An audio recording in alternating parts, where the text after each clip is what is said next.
ระเดชพระคุณหลวงตานะครับที่ได้ถวายผ่านดอกไม้นะครับสักการะนะครับสรีระสังขารของพระเดชพระคุณหลวงพ่อใหญ่นะครับที่จริงพระราชทานเพลิงไปแล้วนะครับลูกศิษย์ลูกหานะครับทุกฝ่ายก็เลยรวบรวมอัฐิธาตุนะครับของหลวงพ่อนะครับมาไว้ตรงนี้นะครับเนี่ย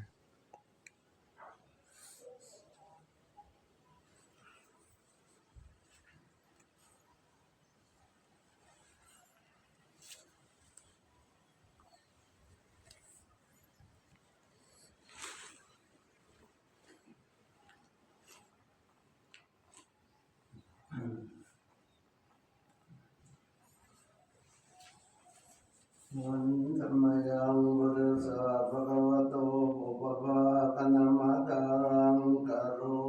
มะเสนะโมตัสสะภะคะวะโตอะระหะโตสัมมาสัมพุทธัสสะนะโมตัสสะภะคะวะโตอะระหะโตสัมมาสัมพุทธัสสะนะโมตัสสะภะคะวะโตอะระหะโตสัมมาสัมพุทธัสสะมหาเถเรปะมาเทนะตวารตเยนะกตังสัพพังอปราทังธัมมตุโนพันเตมหาเถเรปะมาเทนะตวารตเยนะกตังสัพพังอปราทังธัมมตุโนพันเตมหาเถเรปะมาเทนะตวารตเยนะกตังสัพพังอปราทังธัมมตุโนพันเตอุปัสสะมามะพันเต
อุกัสสะวันทามิพันเตสัพพังอปราทังธัมม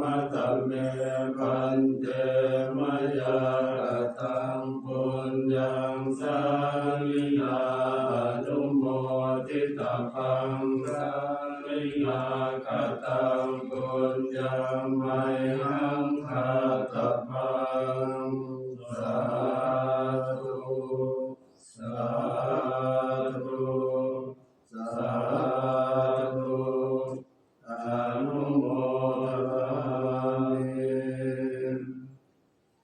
สาธุนิพพานะปัจจโยโต